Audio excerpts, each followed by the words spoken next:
Manhattan Regional Airport serves K-State Fort Riley in Manhattan and then the surrounding community of the Flint Hills. We have about 70 to 80,000 people that board a flight out of Manhattan Regional Airport each year. We started thinking about replacing the runway about 5 to 7 years ago. Our previous runway was built in 1979. The FAA lists a runway project as 20 years and you can replace it. Ours ended up lasting 44 years. And so it was definitely to the point where it needed to be replaced. And so we worked with Olson to do that project. They did a design for it. We need to improve the runway. The FAA wanted it to last 20 years. The city wanted it to last 40 years, and we needed to rebuild it quickly because it was the only runway that the airline could land on. So we provided full services to the airport from design through bidding services, construction, and closeout. And along the way, we helped them with all the FAA paperwork, the grant applications. In order for Manhattan Regional Airport to do a project of that size, it was close to $30 million.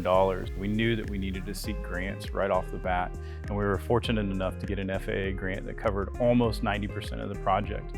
And then we also got a Defense Infrastructure Community Program grant through the Department of Defense. And so when those two grants were combined, it ended up paying for a little bit over 90% of the total project. So we really help airports strategize, get their project packaged properly so they can compete well for funding.